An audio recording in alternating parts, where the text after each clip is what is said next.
அனைவருக்கும் வணக்கம். இன்று நாம் காணும் ஒரு குறள்: தூங்காமை, கல்வி, துணிவுடைமை இம்மூன்று நீங்கா நிலனாள்பவர்க்கு. சோம்பலின்மை, கல்வியுடைமை, ஆய்ந்து முடிவெடுத்தல் ஆகிய இவை மூன்றும் நாடு ஆள்வோரை விட்டு நீங்கலாகாது. விளக்கவுரை புலவர் நன்னர். இன்று காணும் புத்தகத்தின் பெயர் ஸ்டீஃபன் ஹாக்கிங், வாழ்வும் பணியும். ஆங்கிலத்தில் எழுதியவர் கிட்டி பெர்கூசன் என்பவராவார். தமிழில் எழுதியவர் ச. வின்சென்ட் என்பவராவார். இதன் புத்தகத்தின் முதல் பகுதியில், அதாவது முன் அட்டையில், ஸ்டீஃபன் ஹாக்கிங் அவருடைய புகைப்படமும், பின்பகுதியில் இப்புத்தகத்தில் கொடுக்கப்பட்டுள்ள சில வரிகள் அளிக்கப்பட்டுள்ளது. ஸ்டீஃபன் ஹாக்கிங்கின் நோய் மிக மெதுவாக பாதித்தது.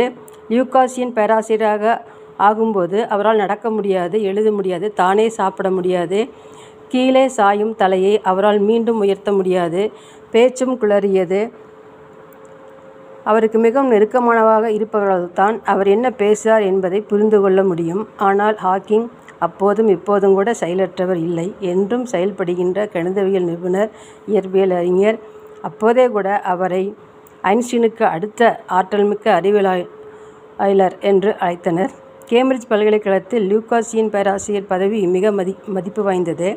1663 முதல் அளிக்கப்பட்டு வரும் இப்பதவியில் இரண்டாவது பேராசிரியராக சர் ஐசக் நியூட்டன் இருந்திருக்கிறார் என்று கூறப்பட்டுள்ளது. இதன் அட்டையின் உள்பகுதியில் பார்க்கும் பொழுது இதை தமிழாக்கம் செய்த பேராசிரியர் ச. வின்சென்ட் அவர்களை பற்றி குறிப்பிட்டுள்ளது. அதில் முதலில் மதுரை கருமாத்தூர் அருள் ஆனந்தர் கல்லூரியில் ஆங்கிலத்துறை தலைவராக பணியாற்றியவர், PhD பட்டம் பெற்றவர், பல்வேறு நூல்களை மொழிபெயர்ப்பு செய்துள்ளார் என்றும் அளிக்கப்பட்டுள்ளது. இப்புத்தகத்தினுடைய முதல் பக்கத்தில் அளிக்கப்பட்டுள்ள விஷயங்கள்: இது முதல் பதிப்பு அக்டோபர் 2013 எதிர் வெளியிட்டுள்ளது. பொள்ளாச்சி 642002 என்பது. இப்புத்தகத்தின் விலை 350. அடுத்து முதல் பக்கத்தில், அதாவது இரண்டாவது பக்கத்தில் இருப்பது கிட்டி பெர்கூசன் ஒரு அறிமுகம். அதாவது இப்புத்தகத்தில் ஆங்கிலத்தை எழுதியவர். கிட்டி 1941 அமெரிக்காவில் டெக்சாஸில் பிறந்தவர். இவர் கணவர் ஒரு PhD பட்டம் பெற்றவர். இவர் ஸ்டீஃபன் ஹாக்கிங் பற்றி எழுதும் பொழுது அவரை பலமுறை நேரில் கண்டு இந்த புத்தகத்தை வெளியிட்டுள்ளார்கள். மேலும் அவரை பற்றிய பல கருத்துக்கள் இதில் அளிக்கப்பட்டுள்ளது. முன்னுரையாக இப்புத்தகத்தின் தமிழாக்க ஆசிரியர் ச. வின்சென்ட் அவர்கள் கூறும்பொழுது, ஸ்டீஃபன் ஹாக்கிங்கின் வாழ்க்கை எல்லா வயதினரையும் ஊக்கப்படுத்தக்கூடிய ஒரு அருமருந்து. இவர் தலைசிறந்த இயற்பியல் அறிஞர் என்றும், இயற்பியலுக்கான கலைச்சொற்களை பாடநூலிலிருந்தும் தமிழ் கியூப் இணையதளத்திலிருந்தும் எடுத்துக்கொண்டதாக குறிப்பிட்டுள்ளார். மேலும் இப்புத்தகம் வெளியிடுவதற்கான பதிப்பகத்தார் எதிர் வெளியீடு அதனையும், இப்புத்தகம் வெளியிட்டதற்கு பயன்பட்ட பலரை பற்றியும் இதில் அவர்களுக்கு நன்றியும் கூறியுள்ளார்கள். புத்தகத்தின் உள்ளடக்கமாக 4 பகுதிகளை கொண்டுள்ளன. அதில் முதல் பகுதி 1942 முதல் 1975 வரை, இரண்டாம் பகுதி 1970 முதல் 1990, மூன்றாவது பகுதி 1990 முதல் 2000 வரை, நான்காம் பகுதி 2000 முதல் 2011 வரை என்று குறிப்பிடப்பட்டுள்ளது. அது இறுதியில் 2 பகுதி உள்ளன. ஒன்று சொல் விளக்க வரிசை, அதாவது இயற்பியல் சார்ந்த பல சொற்கள் இதில் அளிக்கப்பட்டுள்ளது. அதனுடைய தமிழாக்கம் பற்றிய விரிவான விளக்கம் அளிக்கப்பட்டுள்ளது. அதுக்கடுத்து இணைப்பு, அதாவது புகைப்படங்கள், ஸ்டீஃபன் ஹாக்கிங்ஸுடைய புகைப்படங்கள் அதில் அளிக்கப்பட்டுள்ளது. அது பின்னர் காண்பிக்கின்றேன். முதல் பகுதி 1, அதில் 1942 முதல் 1975 வரை.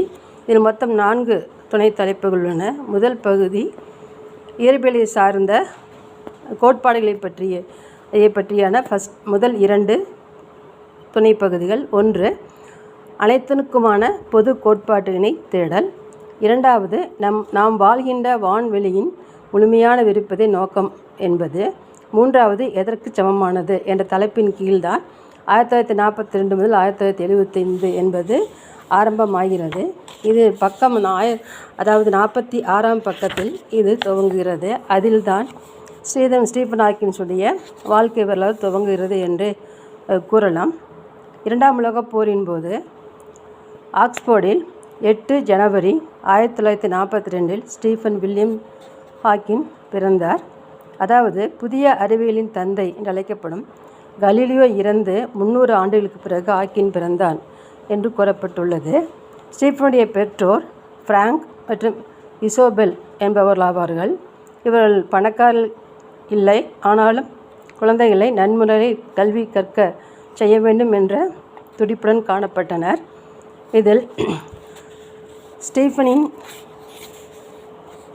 பாட்டி அல்லது அவருடைய இசபெல் அவர்களுடைய தாயார் வீட்டில் ஒரு பள்ளிக்கூடம் துவங்கி அதில் பலருக்கும் கல்வி கொடுத்து கொண்டிருந்தால் இதே நாம் அறிந்து கொள்ளலாம் அவர் கல்விக்கு எவ்வளவு முக்கியத்துவம் கொடுத்துள்ளார்கள் என்று. ஸ்டீஃபனின் அம்மா இசோபெல் 7 குழந்தைகள் 2வது ஆக பிறந்தவராவார். இவர் கல்வி ஏற்க பல இடங்களுக்கு சென்றவர். அக்காலத்தில் 1930 அதில் பெண்கள் பல்கலைக்கழகம் சென்று படிப்பது மிகவும் அரிதாக இருந்தது. 1878 ஆக்ஸ்போர்டு பெண்களுக்கான அனுமதி அளித்தாலும் 1920ஆம் ஆண்டிலிருந்து தான் பெண்களுக்கான பட்டம் தரப்பட்டது என்பதை நாம் அறிந்து கொள்ளலாம். அங்குதான் இசபெல்லாவும் படித்துள்ளார். அவர் தத்துவம், அரசியல், பொருளாதாரம் ஆகிய பாடங்களை எடுத்து படித்துள்ளார். ஸ்டீஃபனின் தந்தையார் ஒரு மருத்துவர் ஆவார். அவர் மிகவும் சிறந்த விளங்கியவர், மருத்துவ ஆராய்ச்சியில் சிறந்து விளங்கியவராவார். 1942 ஜனவரியில் வடக்கு லண்டனில் உள்ள ஹைகேட் என்னும் இடத்தில்தான் அவர்கள் வாழ்ந்து வந்தார்கள். அவ்வாறு வாழ்ந்து வரும் பொழுது ஸ்டீஃபன் பிறப்பதற்காக அவர் ஆக்ஸ்போர்டுக்கு வந்தனர். அப்பொழுது தான் நாம் கூறியது போல 2ஆம் உலகப் போர் நடந்து கொண்டிருந்தது.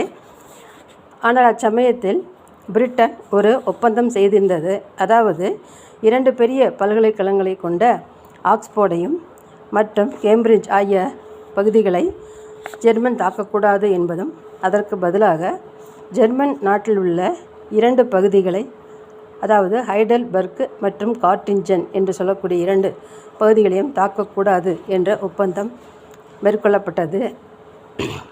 அன்றைய நிலையில் அவர் ஆக்ஸ்போர்டில்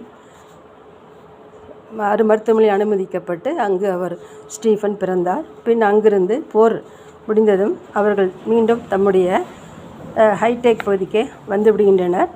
அப்பொழுது அவர்கள் வீடு பல வகையில் சேதமடைந்திருந்ததை கண்டனர். இருந்தபோதும் அது பெரிய மாறுதலுக்கு உட்படுத்தாமல் அப்படியே வைத்து கொண்டனர். ஸ்டீஃபனுக்கு 2 தங்கைகள். 1943 மேரியும் 1955 ஃபிலிப்பா என்பவரும், அதற்கு பிறகு அவர் பெற்றோர்கள் 1955 எட்வர்ட் என்ற ஒரு மகனையும் தத்தெடுத்து கொண்டனர். மருத்துவரான ஹாக்கிங் மிகச்சிறந்தவர் என்று முதலே கூறினேன். அதனால் அவர் நேஷனல் இன்ஸ்டிடியூட்டில் உள்ள பாரசைட்டாலஜி என்ற துறைக்கு தலைவராக நியமிக்கப்பட்டார். அதனால் குடும்பமானது புனித அல்பான்சிக்கு குடிபெயர்ந்தது. பொதுவாக ஸ்டீஃபனுடைய வீடானது முழுவதும் புத்தகமாக இருக்கும் என்று கூறுவார்கள். சாப்பிடும் பொழுதும் மற்ற நேரங்களும் எப்பொழுதும் புத்தகமாகவே வைத்திருப்பார்கள். இப்பொழுது நம்ம நாட்டில் படித்து கொண்டிருந்தாலும் கூட இன்னும் புத்தக புழுவாக இருக்கு என்று சொல்வார்கள். அதுபோலவே அன்றே ஸ்டீஃபன் வீட்டில் அனைவரும் படித்து கொண்டே இருப்பார்களாம். இதை பார்த்த நண்பர்கள் கூட மனம் வருத்தத்தில் இருந்தாலும் கூட பிறகு அவர்கள் அதை புரிந்து கொண்டு அதற்கேற்றபடி அவளும் நடந்து கொண்டார்கள். அந்த வகையில் கல்விக்கு முக்கியத்துவம் கொடுக்கப்பட்டது என்பதை மிகவும் அறியலாம். ஸ்டீஃபன் 8 வயது இருக்கும் பொழுது தாம் எப்படியாவது விஞ்ஞானியாக ஆகிவிட வேண்டும் என்ற ஒரு எண்ணத்திலேயே அவர் இருந்திருக்கிறார் என்பது அறிய முடிகிறது. இத்துடன் இந்த பதிவை முடித்துக் கொள்கிறேன். இப்பதிவு உங்களுக்கு பிடித்திருந்தால் லைக் பண்ணவும், ஷேர் பண்ணவும்,